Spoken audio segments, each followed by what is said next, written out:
Take point is set in 2024, where the political situation between North Korea and the United States is heating up, as North Korea intends to launch a nuclear weapon that could potentially trigger the Third World War. To prevent the worst from happening, the President of the United States, McGregor, warned North Korea to shut down their nuclear weapons facilities. However, North Korea completely ignored the warning, which caused McGregor's electability as a candidate for the next President of the United States to plummet. Because McGregor was considered not to have enough power to face North Korea, because his popularity was plummeting, McGregor ordered the CIA to kidnap North Korea's defense minister, hoping to boost his electability ahead of the upcoming presidential election. To execute the plan, the CIA hired a mercenary group called the Black Lizard, led by a man named Ahab.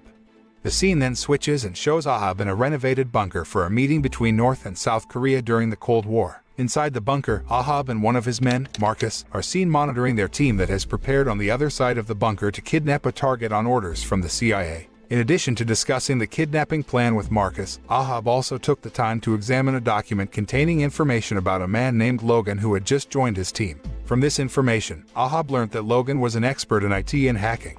Shortly afterward, a team member informed Ahab that the car of the target had entered the tunnel leading to the bunker.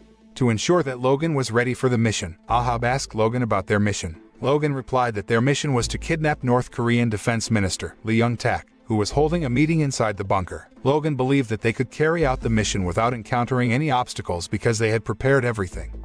Before the target arrived at the bunker, a female CIA agent named Mac contacted Ahab and asked him to confirm the target they were going to kidnap through the CCTV cameras that Ahab and his team had installed. When they showed the female agents on the CCTV cameras inside the bunker, Mac then told Ahab that his team had installed the CCTV cameras at the wrong angle, so Mac and her team could not monitor them clearly. Therefore, Mac also told Ahab to install CCTV cameras in a better angle so that she could make sure that the group that would soon arrive at the bunker was their target. Ahab then ordered one of his men named Gerald to find a better angle so that they could monitor the situation inside the bunker more clearly.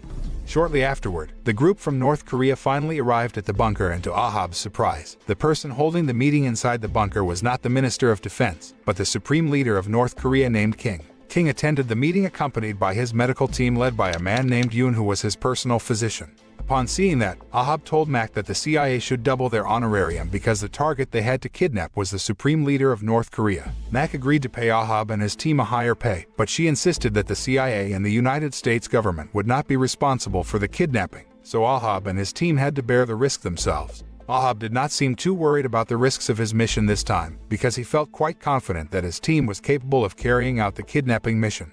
Shortly afterwards, Ahab rushed to meet all his team members to inform them that their mission had changed and their target was now King, the Supreme Leader of North Korea. Ahab then asked his team about who wanted to lead the kidnapping mission, mentioning that the CIA had agreed to double their pay. Ahab actually wanted to lead the mission, but he had an accident some time ago which caused him to use a prosthetic leg. Although Ahab had mentioned that they would be rewarded handsomely if they successfully completed the mission, it seemed that none of his crew had enough courage to kidnap the Supreme Leader of North Korea. Therefore, Ahab then assigned one of his members named Jose to lead the kidnapping mission, because only Jose was reliable enough to carry out the mission.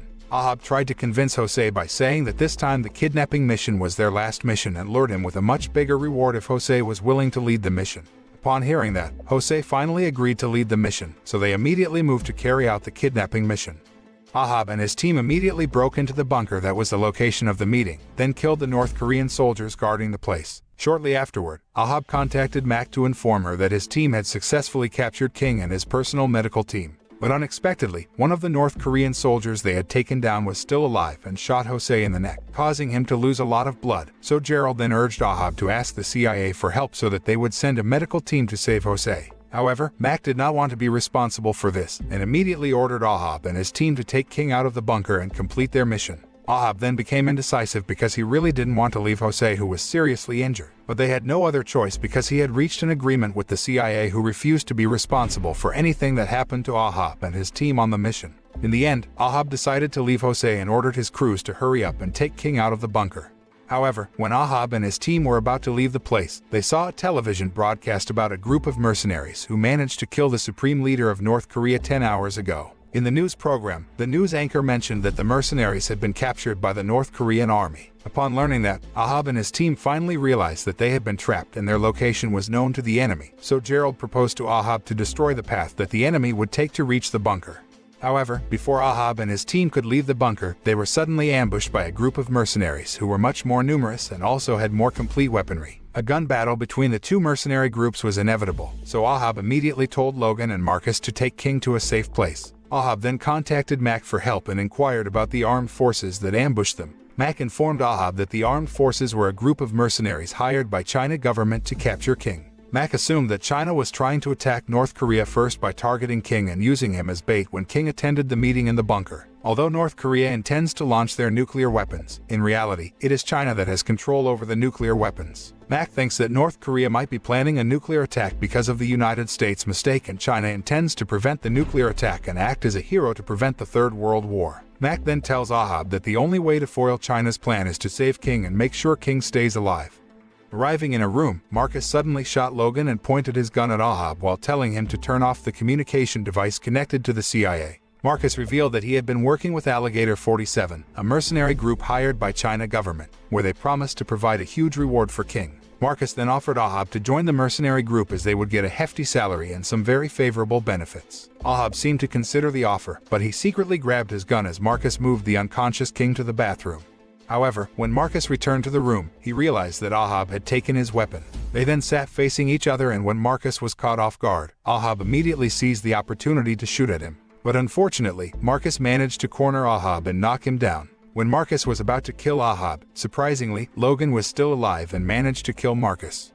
However, the shooting incident also caused King to be shot, so Ahab thought that King was dead. Ahab then activated the monitor in the room to monitor the CCTV cameras while contacting Gerald, who was involved in a shootout with the mercenaries hired by China. Ahab then informed Gerald that Marcus had betrayed them and King was dead. However, Gerald doubted that King was dead, because if King was dead, then the bunker would have been destroyed a few minutes ago. Upon learning that, Ahab rushes to check the heart rate detector on King's wrist and discovers that King is still alive, although his condition is currently very weak due to blood loss. Ahab assumed that the CIA would send the backup and help them get out of the bunker if he could keep King alive. Ahab then took the first aid kit and treated King to keep him alive while contacting Gerald to find the whereabouts of Yoon, who was King's personal physician. Gerald finally found Yoon and immediately connected him with Ahab through their communication devices. After connecting with Yoon, Ahab immediately informed Yoon about King's current condition and asked Yoon to give him directions to treat King. At the same time, the soldiers from Alligator 47 managed to discover the whereabouts of Gerald and Yoon, so a shootout became inevitable. During the onslaught from the Alligator 47 team, Yoon tried to give directions to Ahab to perform a blood transfusion to save King. Ahab tries to save King by following all the steps instructed by Yoon, but King is still in critical condition. Yoon tells Ahab to transfer blood into King's body, but finds the blood pouch useless because it's frozen. Ahab then remembered that Logan has blood type O when he checked his documents, so he then called a wounded Logan to the bathroom and after injecting him, starts transferring blood from his body to that of the King despite Logan's constant requests not to do so. After getting a blood transfusion from Logan, King finally made it through the critical period and his condition stabilized. Afterward, Ahab tried to contact Mac to inform her about King's condition and ask for help, but he was unable to reach her at all. At the same time, Ahab watched a television news broadcast that reported that the United States government denied their involvement in the assassination of the supreme leader of North Korea. Through the news broadcast, the CIA then announced that Ahab was the mastermind behind King's assassination.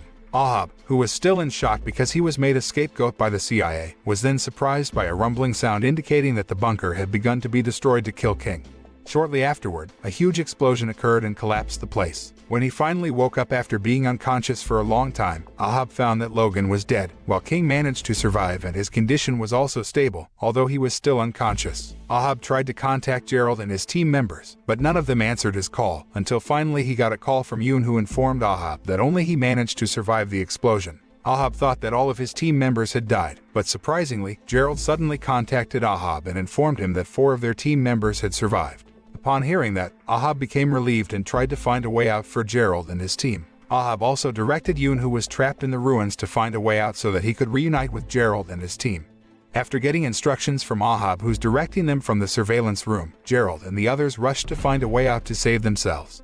Shortly thereafter, Mac contacted Ahab via his mobile phone because Mac apparently knew that King was still alive. An upset Ahab then asked Mac why they blew up the bunker, even though Ahab and his team were still carrying out their mission. Mac then informed Ahab that the United States government decided to get rid of all the evidence in the bunker so that the United States could refute China's allegations claiming that the CIA and the United States government were involved in the kidnapping of King.